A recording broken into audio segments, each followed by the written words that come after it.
15 August नंतर भाजपचे बडे नेते महाराष्ट्राच्या दौऱ्यावर जातील। 16 ते 18 ऑगस्ट दरम्यान अमित शहा महाराष्ट्रात येतील। सध्या चंद्रशेखर बावनकुळे बोलतायत, थेट जाऊया। आज सातारा जिल्ह्याकरता भारतीय जनता पक्षाकरता महत्त्वाचा दिवस आहे की सातारा जिल्ह्याचे जिल्हा परिषदेचे अध्यक्ष त्यांची संपूर्ण टीम 5000 कार्यकर्त्यांसहित आता भारतीय जनता पक्षामध्ये पक्षप्रवेश करता आहे, केलेला आहे। आमचे माजी खासदार रणजित नाईक निंबाळकरजी यांच्या पुढाकाराने हा पक्षप्रवेश झाला आहे। आश्चर्याची गोष्ट म्हणजे रणजित पाटील निंबाळकर यांना हरवण्याकरता सर्वात मोठं काम माणिकराव सोनवलकरजी यांनी केलं आहे। पण आता त्यांनी निर्णय घेतला की ती चूक झाली होती, ती चूक त्यांनी दुरुस्त केली आहे। एक शिक्षक आहेत सोनवलकर, शरद पवार साहेबांसोबत आयुष्यभर त्यांनी काम केलं आहे। स्थानिक पातळीवर रामराजे निंबाळकर सोबतही ते काम करतात आणि तुतारीचा जोरात त्यांनी प्रचार केला। आता पक्षामध्ये ते आले आहेत। निश्चितपणे येणाऱ्या विधानसभेत सातारा जिल्ह्यामध्ये एक मोठा फायदा आमच्या पक्षाला होणार आहे। मी रणजित नाईक निंबाळकरांचं अभिनंदन करतो, आभारी मानतो की त्यांनी हा पुढाकार घेतला आणि पक्षामध्ये सोनवलकरजी यांना मी आश्वस्त करतो सोनवलकरांना की तुतारीच्या पक्षात जेवढं स्थान मिळालं त्यापेक्षाही चांगलं स्थान भारतीय जनता पार्टीत मिळेल। आज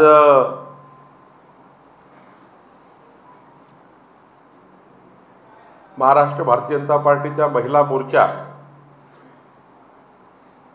आणि महिला मोर्चाच्या अध्यक्ष चित्राताई वाघ, आमच्या माधवीताई, विजयाताई रहाटकर, श्वेता शालिनीजी, मुंबईचे अध्यक्ष शीतल गंभीरजी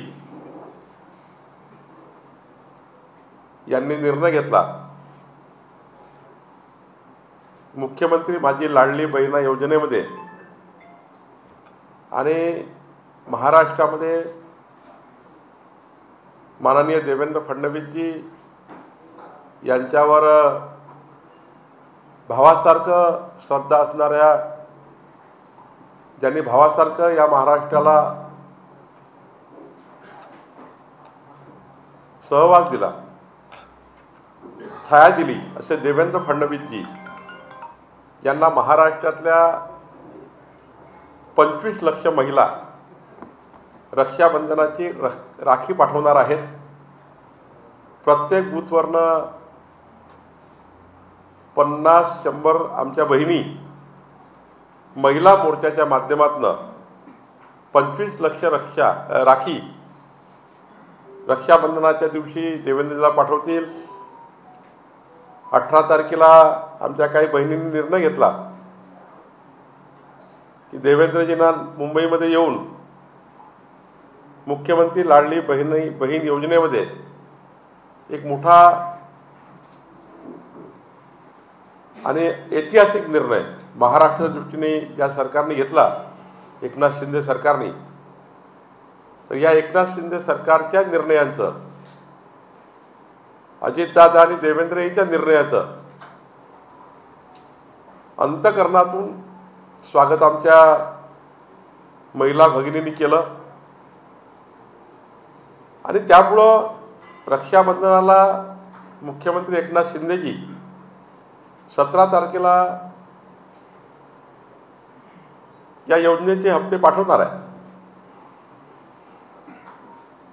आणि मग इतका मोठा ऐतिहासिक निर्णय केल्यानंतर आमच्या बहिणींनी निर्णय घेतला, आमच्या महिला मोर्चाच्या सर्व बहिणींनी निर्णय घेतला की रक्षाबंधनाची राखी मुख्यमंत्र्यांनाही पाठवतील, अजितदादांनाही पाठवतील, पण या महाराष्ट्राचे लोकनेते देवेंद्रजी यांना भारतीय जनता पक्षाचे आमचे महिला भगिनी आणि महाराष्ट्रात एकूण 25 लाख महिला भगिनी रक्षाबंधनाची राखी देवेंद्रजींना पाठवतील, असा एक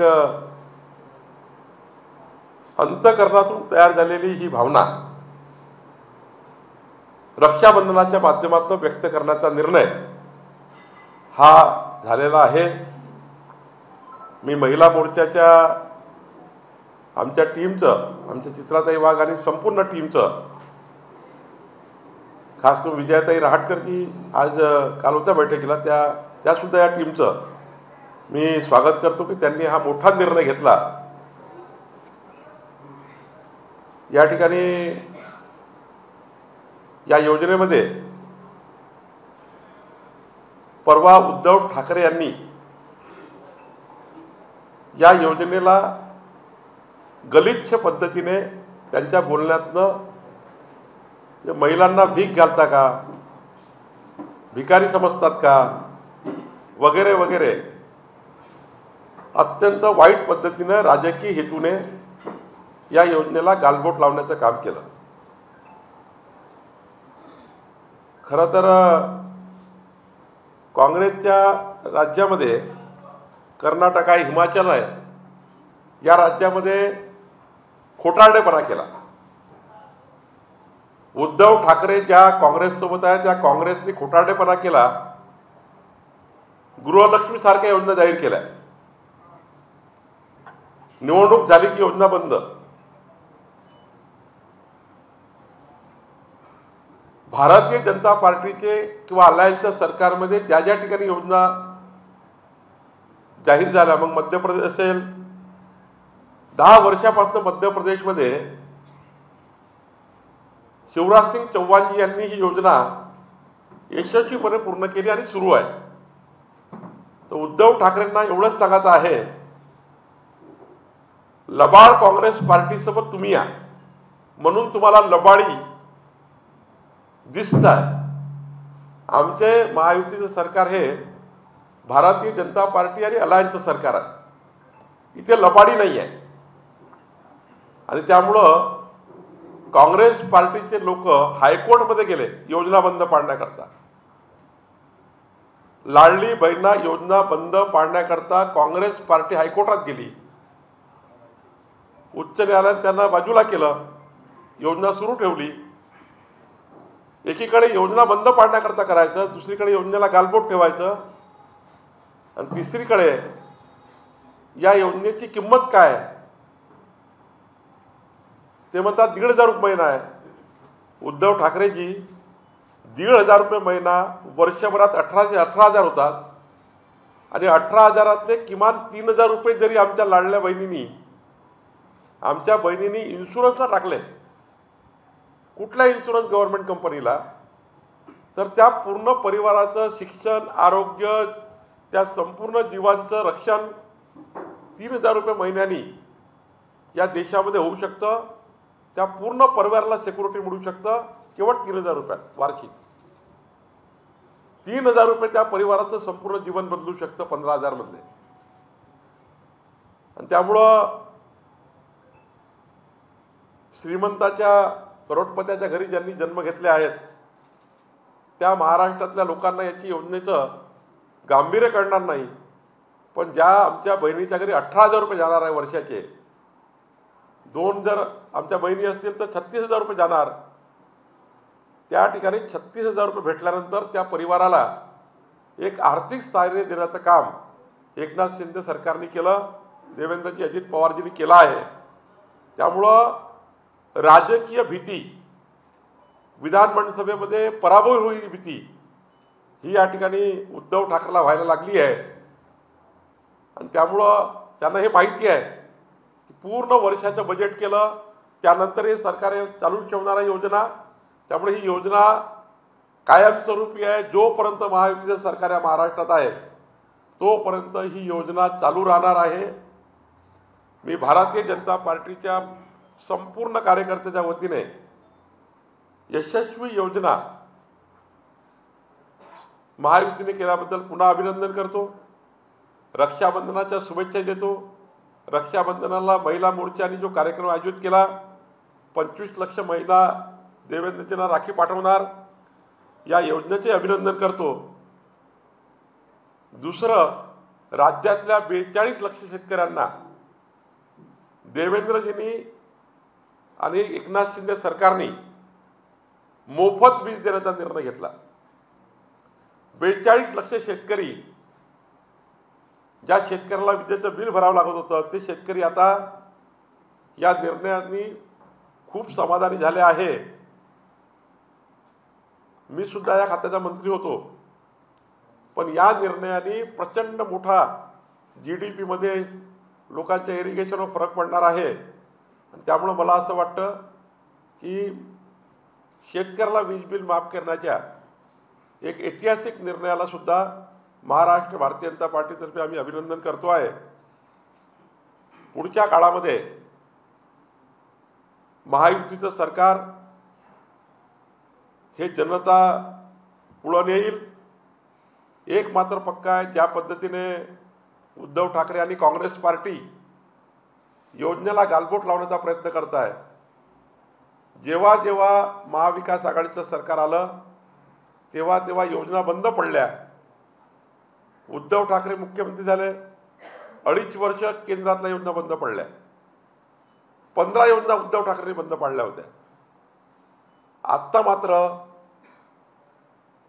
महायुती सरकारच्या आणि केंद्र सरकारच्या डबल इंजिन सरकारच्या योजना महाराष्ट्राच्या 14 कोटी जनतेला कंटिन्यू करायच्या असेल, पुढे न्यायच्या असेल, ह्या चालू ठेवायच्या असतील तर जनता महायुतीला मतदान करेल.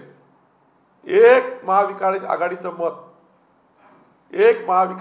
मत हे मुख्यमंत्री माझी लाडकी बहिणा योजना बंद करण्याचं मत आहे. एक महाविकास आघाडीचं मत हे शेतकऱ्यांना मोफत वीज देणाऱ्या योजनेला बंद करणारे मत आहे. एक मत महाविकास आघाडीचं हे माननीय प्रधानमंत्री मोदींची अन्न सुरक्षा योजना बंद करेल. एक चुकीचं मत हे योजना बंद करणारं मत आहे. एक महायुतीला दिलेलं मत हे दोन्ही सरकारचा लाभ 5 वर्ष महाराष्ट्राला मिळेल, डेव्हलपमेंटपासून तर व्यक्तिगत लाभापर्यंत. इतका फरक आहे आणि त्यामुळे जनता ही महायुतीला मतदान करेल असं मला वाटतं.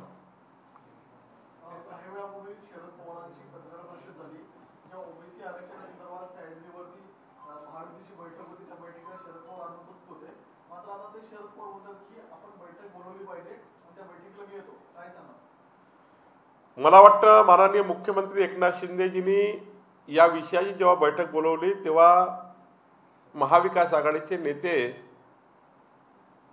या बैठकीत आले नाही. बैठकीला फाट फिरवली आणि बैठक झाल्यानंतर मात्र राजकीय पद्धतीने मराठा आरक्षण ओबीसी आरक्षणाला टीका टिप्पणी केली. खरं तर मराठा आरक्षणाचे खरे मारेकरी कोण आहे हे जनतेच्या लक्षात आलं आहे. 40 वर्ष सत्तेमध्ये राहूनही मराठा आरक्षणाला ज्यांनी कधीही पाठिंबा दिला नाही, पाठबळ दिला नाही, विचारही केला नाही. या महाराष्ट्रात बघितलं की 40 वर्ष मुख्यमंत्री असूनही, सरकार असूनही, पण देवेंद्रजींनी आरक्षण दिल्यानंतर खरे मारेकरी उद्धव ठाकरे निघाले, ज्यांनी देवेंद्रजींनी दिलेल्या आरक्षणाला सुप्रीम कोर्टामध्ये टिकवलं नाही. आणि आता मात्र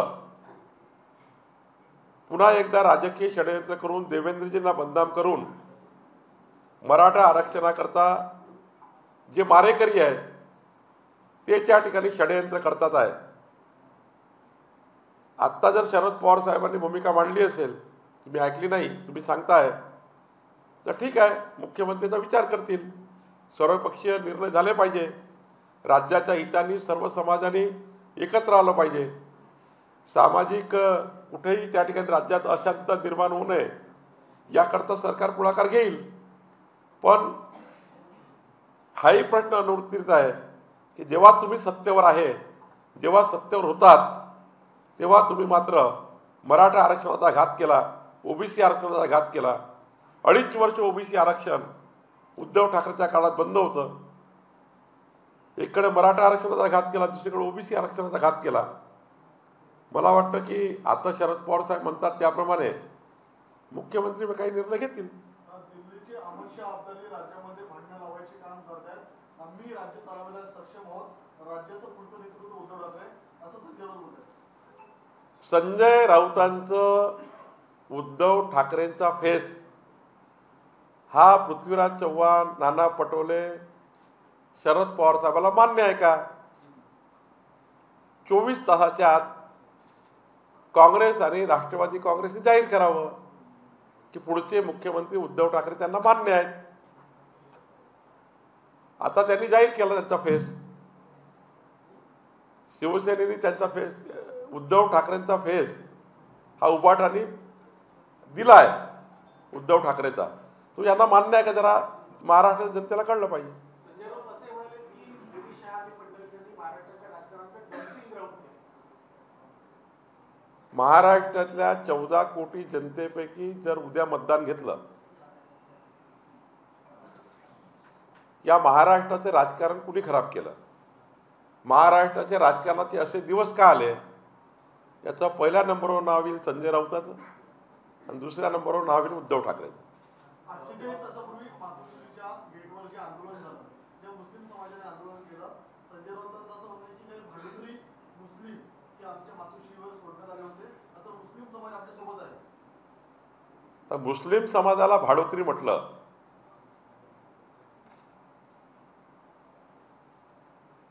याबद्दल आता मुस्लिम समाज निर्णय करेल.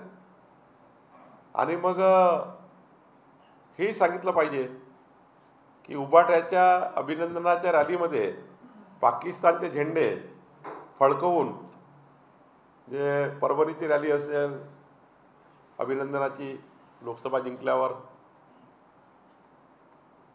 धाराशिवची रॅली असेल, नाशिकची रॅली असेल, तर पाकिस्तानचे झेंडे उभाट्या झेंड्यासोबत होते, त्याचे उत्तर देतील. सोबत जे फोटो होते ते फोटो देखील आहेत, ते संजय राऊतांनी पब्लिश केलेले आहेत. त्याच्यामध्ये एकनाथ शिंदे सोबत असल्याचे सगळे फोटो आहेत. कोणासोबत? जे मुस्लिम कार्यकर्ते मातोश्रीवर आंदोलन करत होते ते सगळे फोटो एकनाथ शिंदे बरोबरचे फोटो. या राज्यामध्ये असे अनेक सामाजिक कार्यकर्ते असे असतात, वेगवेगळ्या समाजाचे, वेगवेगळ्या पक्षाचे असतात, ते प्रत्येक नेत्याला भेटत असतात. जागा वाटपासंदर्भामध्ये महायुतीचे तुम्ही मोठे भाऊ म्हटलं जातं, पक्ष देखील मोठा आहे, त्यामुळे जागा वाटपाचा निर्णय कधीपर्यंत होणार आहे? महायुतीचे जागा वाटपाबद्दलचा निर्णय आमचे केंद्रीय नेतृत्व, राज्याचं नेतृत्व बसतील. आणि मला वाटतं काल आमची बैठक झाली, त्या बैठकीमध्ये बऱ्यापैकी यातला सोपा आणि सरळ मार्ग निघेल. आमची वाट फार कठीण नाही आहे, काही फार जास्त कन्फ्युजन नाही आहे, काही फार जास्त याच्यामध्ये ताणतणाव नाही आहे. लवकरच त्याचा निर्णय होईल. तर निवडणुकीचं अजून नोटिफिकेशनही जायचं आहे, तर आतापासून जागा वाटप आणि सर्व बाबीवर चर्चा करणं योग्य नाही. जे आमची प्रायोरिटी आज आहे भारतीय जनता पार्टीची, ही प्रायोरिटी आहे की एकनाथ शिंदे सरकारने जी कामं केली आहे, देवेंद्रजी आणि अजित पवार सरकारने, माननीय मोदीच्या सरकारची कामं आहेत, जनतेपर्यंत घेऊन जाणे ही आमची प्रायोरिटी आहे. बाकी लोक दिवसभर राजकारण करत आहे, काँग्रेसला विकासाचं घेणं नाही. दिवसभर सकाळी जर उठून बघितलं, झोपतपर्यंत विकासावर कोणी बोलत नाही, या महाराष्ट्राच्या डेव्हलपमेंटवर कोणी बोलत नाही. दिवसभर राजकारण करतात आहे, दिवसभर खोट्या पद्धतीनं या महाराष्ट्रामध्ये कन्फ्युजन करण्याचा प्रयत्न करतायत, वेगवेगळ्या पद्धतीनं समाजाला भडकवण्याचं काम करतायत. आम्हाला एकच काम आहे, सरकारने केलेला प्रत्येक काम जनतेपर्यंत पोहोचवणे.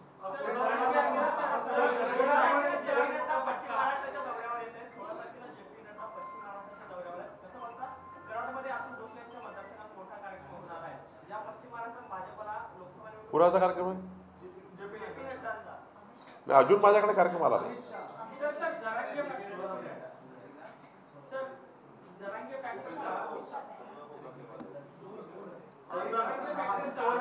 पवारांनी असं म्हटलंय की कोल्हापूरमध्ये जो महापूर आला त्या महापुरासाठी जे मोठे ब्रिज आहे, जे फ्लायओव्हर आहे, ते जबाबदार आहे.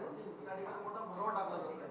या संदर्भात आम्ही लवकरच तिथे गडकरींची भेट घेऊ आणि त्यांना या सगळ्या गोष्टी बाबी समजावून सांगू. काही तांत्रिक अडचणी असतील तर ते माननीय नितीनजीशी भेटतील, त्याला काय नवीन आहे. महाराष्ट्र की सियासत में जिस तरह मराठी आगे लगातार शब्दों की भाषा जिस तरीके का इस्तेमाल कर रहे हैं उसे कैसे देखते हैं, और उसके कारण जो रास्ते पर झगड़े शुरू हो गए हैं उसको दोनों कैसे देखते हैं? महाराष्ट्र के संस्कार संस्कृति को बिगाड़ने का काम महाविकास आघाड़ी के नेताओं की ओर से हो रहा है। अगर मैं कहूं कि ये महाराष्ट्र का स्वास्थ्य किसने खराब किया है, तो 2019 की बाद की राजनीति ने इस महाराष्ट्र के स्वास्थ्य को खराब किया है।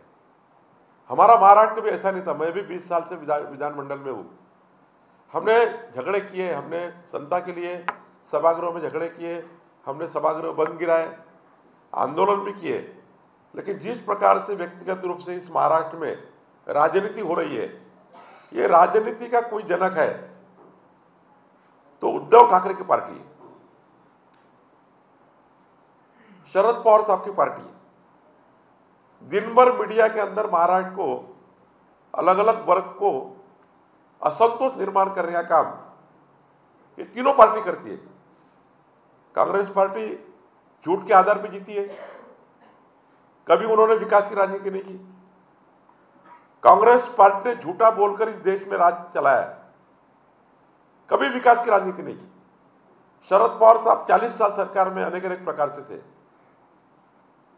और अभी तो मालूम है उद्धव ठाकरे बेईमानी करके मुख्यमंत्री बने। तो ये सारे लोग जो ब्लंडरबाज लोग हैं, इन्होंने बवंडर खड़ा किया।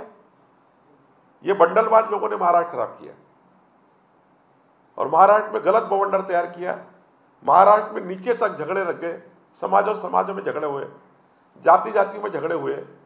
इसके लिए जवाबदार सारे ये लोग हैं। सर, इसी से जुड़ा हुआ सवाल है। आप ये कह रहे हैं कि झगड़े 2019 से शुरू हुए, लेकिन कल जो बीजेपी की बैठक हुई उस बैठक में फडणवीस साहब को नेता चुना गया है, सारी जवाबदेही उन्हें दी गई है। विपक्ष लगातार सिर्फ देवेंद्र फडणवीस को ही विलन के रूप में पेश करता रहा है, गठबंधन टूटने से लेकर उनकी पार्टी टूटने तक। अब ये झगड़ा और आगे कहां तक जाएगा, इसको आने वाले विधानसभा चुनाव तक किस स्थिति में देखते हैं? देखिए, देवेंद्र जी महाराष्ट्र के लोक नेता है। कल भी अगर महाराष्ट्र का सर्वेक्षण कर लिया तो नंबर 1 में महाराष्ट्र के 14 करोड़ जनता का नाम मन में हृदय से एक ही नाम आएगा, देवेंद्र फडणवीस। आप लोगों के मन में भी अगर निकाले अभी तो आप भी कहेंगे देवेंद्र फडणवीस ही अच्छे नेता है। अगर नेता के रूप में फिर सभी नेता अच्छे होते हैं, हम किसी पर टीका टिप्पणी नहीं करेंगे। लेकिन महाराष्ट्र की डेवलपमेंट की बात करें, महाराष्ट्र को देश में क्रमांक 1 पर लाने की बात करें तो देवेंद्र फडणवीस जी का विजनरी मैन, इस विषय के आधार पर हम बात कर रहे हैं। किसी व्यक्तिगत रूप के आधार पर बात नहीं कर रहे हैं। सब व्यक्ति के हिसाब से अच्छे होते हैं, चाहे कोई भी पार्टी को। विजनरी मैन करके अगर कल सर्वे किया, आप गढ़चिरौली के छोटे जिले में जाइए और वहां बोल दीजिए गढ़चिरौली का विकास कौन कर सकते? देवेंद्र फडणवीस कर सकते हैं। विजनरी मैन करके देवेंद्र फडणवीस क्रमांक 1 पे है, और भारतीय जनता पार्टी के लीडर देवेंद्र जी है, इसमें कोई दो राय नहीं है। फिर देवेंद्र जी को हर बात का अधिकार है ही, तो कल की बात लाई, इन्होंने अधिकार दे दिए। भाई अधिकार पहले से ही है, कोई बात ही नहीं हुई। अधिकार देवेंद्र जी को ही है, वो नेता ही है, उनके पीछे पूरी पार्टी खड़ी है। योजना के कारण मध्य प्रदेश में कई बार बीजेपी की सरकार बनी। क्या कांग्रेस को इस बात का डर है कि महाराष्ट्र में लाडली बहना योजना के जरिए फिर से सरकार सत्ता में आ सकती है, इसलिए उसको रोकने के लिए हर संभव कोशिश महाविकास आघाड़ी की तरफ से होगी? कांग्रेस पार्टी को दो बात का डर है। एक बात का डर है कि हम कैसे जाएंगे लाडली बहना के पास। उन्होंने लोकसभा में कहा था खटाखट खटाखट खटाखट 8,500 रुपये देंगे, हमारा सांसद चुन के लाओ। 30 तारीख को मेरी बहना वेट कर रही है, 8,500 रुपये नहीं मिले। अब पटापट पटापट पटापट एकनाथ शिंदे सरकार हर 2 महीने 3,000 देंगी, 18,000 देंगी साल के, 2 महीना को देगी घर में, 36,000 रुपये आएंगे, 3,000 इंश्योरेंस में जाएंगे और काम में जाएंगे। मेरी बहना खुश होगी। और वैसे भी महाराष्ट्र की जनता महायुति के नेताओं में नाराज नहीं थी। एक गलत नैरेटिव में जनता फंस गई, झूठे चर्चाओं पे जनता ने वोट कम दिए, 2 लाख वोट कम मिले हमको। महाविकास आघाड़ी और महायुति में 2 लाख का फर्क है। और हमारी लाडली बहना तो पहले से ही खुश है सरकार पे, ऐसा नहीं कि भाई ये योजना से खुश है। तो सारी योजना, चाहे देवेंद्र फडणवीस की, एकनाथ जी की जो योजना है, लाडली बहना हो, मंगल प्रसाद लोढ़ा जी के डिपार्टमेंट की आप स्किल डेवलपमेंट की योजना है, हमने देखा देवेंद्र जी की ऊर्जा खाते की बिजली माफ की योजना है। ये सारा अगर आपने कर लिया, 8 करोड़ जनता को इसका डायरेक्टली फायदा मिला। 8 करोड़ 14 करोड़ में। अब जो सरकारें 8 करोड़ जनता को सीधा फायदा करती है, मोदी जी की एक केवल अन्न की योजना है रेशन की, 6 करोड़ 52 लोगों को फायदा करती है। तो ये जो करते हैं ना, ये कहीं ना कहीं लोग ये चीजों को पसंद करते हैं और उनको मालूम है। जैसा राहुल गांधी झूठ बोलकर गए, तो ये बीजेपी और एकनाथ सिंह ने झूठ बोलने वाले लोग नहीं है। शिवराज सिंह चौहान ने कभी झूठ नहीं बोला। शिवराज सिंह चौहान ने कहा, कर दिखाया। एकनाथ सिंह ने सरकार ने लाडली बहना कही, 45,000 करोड़ रख दिए बाजू, योजना दे दी। और रह गई डेवलपमेंट की बात, मोदी जी की सरकार डेवलपमेंट के लिए इतना पैसा देने वाली, रास्ते रोड के लिए, वो उससे पूरा कर लेंगे। मोदी जी की सरकार ऊपर है, 2-4-5 लाख करोड़ रुपए मोदी जी को देना कोई प्रॉब्लम नहीं है। लेकिन लाडली बहना के लिए 45,000 करोड़, हमारे युवा बच्चों के लिए स्किल डेवलपमेंट के कोर्सेज, हमारे बिजली के लिए 8,000 करोड़, ये सारा बजट करके ही किया है। और मुझे विश्वास है, जब तक महायुति है, लाडली बहना योजना है, जब तक महायुति है, किसानों को बिजली माफ है, जब तक महायुति है, तब तक स्किल डेवलपमेंट है, युवा को रोजगार है, सारा है। सरकार सीट को लेकर महायुति में कोई बातचीत हुई है? क्या फार्मूला तय सरकार का है? रास्ता रोकने के लिए क्या महाराष्ट्र को आरक्षण की आग में जलाने की विपक्ष कोशिश कर रहा है क्या? ये तो सारे 14 करोड़ जनता को मालूम है कि केवल आने वाले विधानसभा चुनाव को मद्देनजर रखते हुए महाराष्ट्र में समाजों में विवाद खड़ा करने का काम महाविकास आघाड़ी कर रही है, मेरा आरोप है। और जब जब कांग्रेस की सरकार महाराष्ट्र में थी, कभी महाराष्ट्र में ऐसा नहीं होता था। विपक्ष ने कभी भी ये गंदी राजनीति नहीं की। जब कांग्रेस के खिलाफ सरकार बनती है, चाहे देश में हो चाहे महाराष्ट्र में हो, इनका जो दिमाग है ये समाज को बिगड़ाने का तैयार हो जाता है। जब सरकार इनके खिलाफ बन जाती है, सरकार के बगैर रह नहीं सकते। कांग्रेस और ये लोग सरकार के बगैर रह नहीं सकते। सरकार को डैमेज करना, जनता के बीच में संभ्रम तैयार करना, यही काम ये करते हैं। और मुझे पूरा, मैं आपको दावे के साथ कहता हूँ, विधानसभा की राजनीति देखते हुए समाजों में ये झगड़ा लगाने का काम कांग्रेस पार्टी और उनके सारे लीडर कर रहे हैं। सीट शेयरिंग को लेकर महायुति में बातचीत कहां तक पहुंची है? क्या फार्मूला तय हो रहा है? महायुति में अच्छी बातचीत चल रही है। आने वाले दिनों में हमारे केंद्र के सारे आला लीडर्स और हमारे राज्य के सारे नेता बैठकर सिंपली, बहुत अच्छे से, पता भी लगेगा नहीं, इतना अच्छा सीटों का आवंटन होगा। और मुझे लगता है फिर एक बार महाराष्ट्र में एक भारी जीत मिलेगी महायुति को। और पूरी ताकत से हमारे महाराष्ट्र के कार्यकर्ता तीनों पार्टी के मिलकर, ये जो महाविकास आघाड़ी है, इन्होंने जो इस महाराष्ट्र को गंदा करने का काम किया है, इसका मुंह तोड़ जवाब देगी।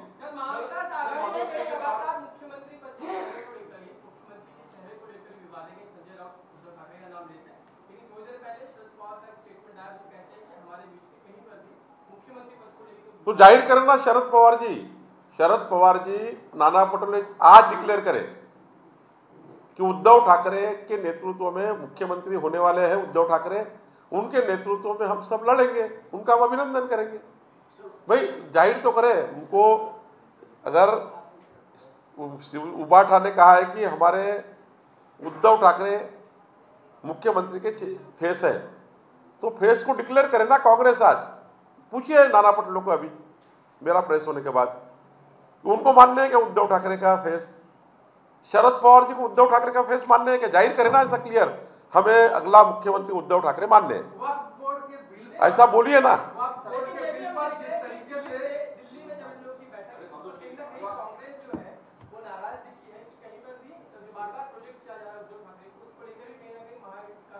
ये नाना पटोले से पूछे ना आप, भाई नाना पटोले को उद्धव ठाकरे मुख्यमंत्री मान रहे हैं क्या? उनके बोर्ड लगे। मैंने देखा नाना पटोले के आधे महाराष्ट्र में बोर्ड लगे मुख्यमंत्री करके, आधे महाराष्ट्र में सुप्रिया के बोर्ड लगे, आधे महाराष्ट्र में उद्धव ठाकरे के लगे, और बाकी तो 15-20 अलग लगे। तो 15 मुख्यमंत्री बन गए। वहां कौन सही मुख्यमंत्री बनने वाला है? हमने तो ऐसा कहा ही नहीं।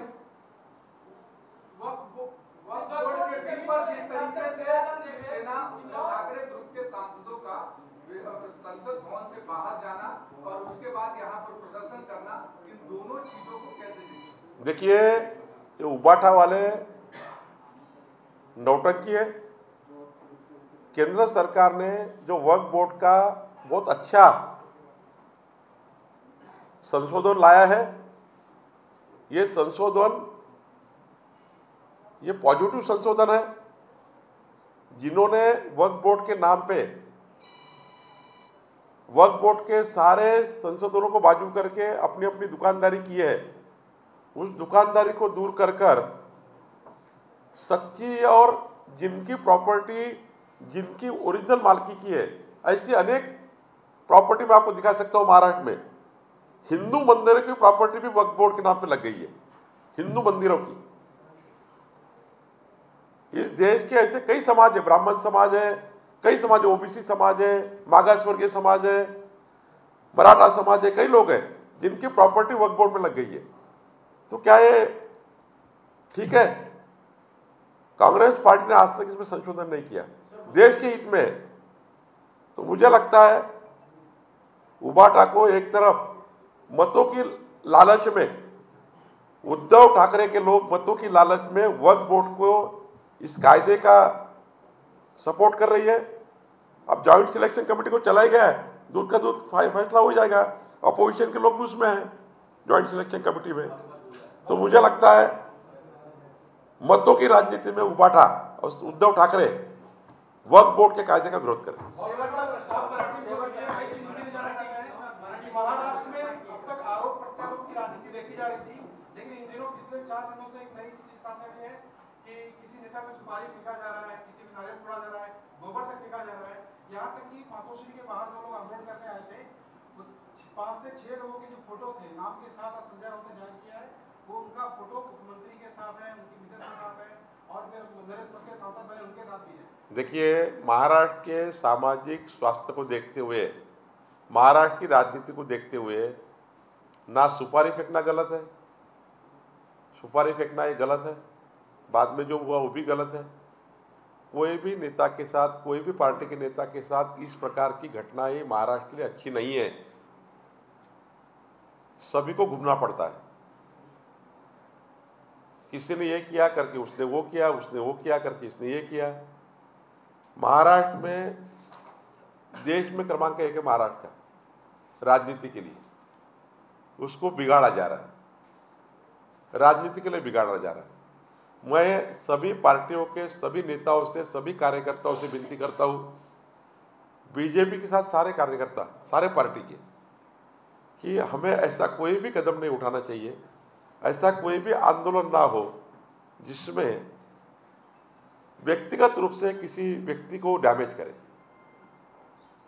चाहे उद्धव ठाकरे जी हो, उसके खिलाफ भी ऐसा आंदोलन ना हो, राज ठाकरे उनके खिलाफ भी ऐसा आंदोलन ना हो, किसी नेता के खिलाफ ऐसे व्यक्तिगत आंदोलन ना हो। ये हमारी आंदोलनामुळे पोलिसांवर ताण येतोय का? कारण की ज्या पद्धतीने मराठा आरक्षण आहे, दुसरीकडे अशा पद्धतीचं आंदोलन आहे, त्यामुळे पोलिसांना ताण होतोय का? अरे तुम्हारा कळतं पोलिसाला ताण येतं का नाही?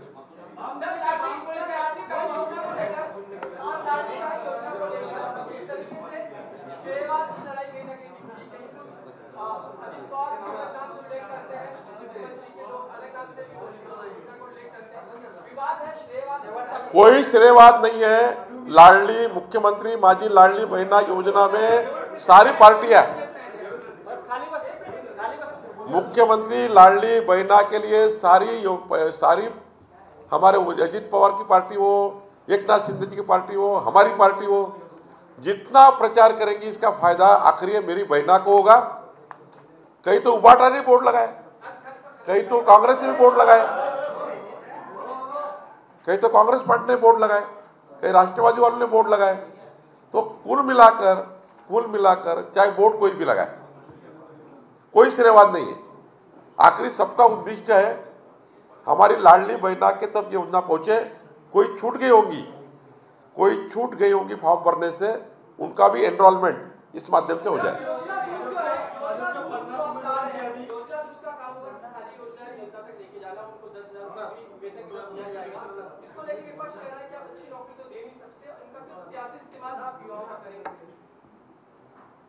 देखिए, महाराष्ट्र सरकार की इतनी लंबी सूची है योजना की कि वो पूरी योजनाएं घर घर पहुंचाने के लिए कोई ना कोई दूत तो चाहिए।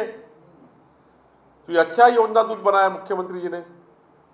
अब कांग्रेस पार्टी की सरकार नहीं है, उनको मालूम है सरकार आने वाली नहीं है, अपोजिशन को कुछ कहना तो पड़ेगा, इसलिए वो कहते हैं। लेकिन मुझे लगता है कि योजना दूत बनना अच्छा है। सारी योजना को लेकर मैं पक्का बताता हूँ, योजना दूत अगर जाएगा तो एक घर में सारी योजना देकर आ जाएगा। अरे यार,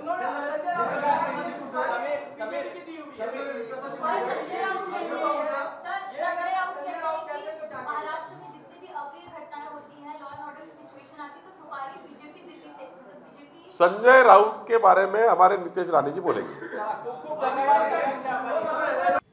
तर चंद्रशेखर बावनकुळे यांनी राज्य सरकारवरती टीका केलेली आहे। लाडकी बहीण योजना बंद पाडण्याचा विरोधकांनी प्रयत्न केला असं म्हणत चंद्रशेखर बावनकुळे यांनी विरोधकांवर टीका केली आहे। एबीपी माझा, उघडा डोळे बघा नीट।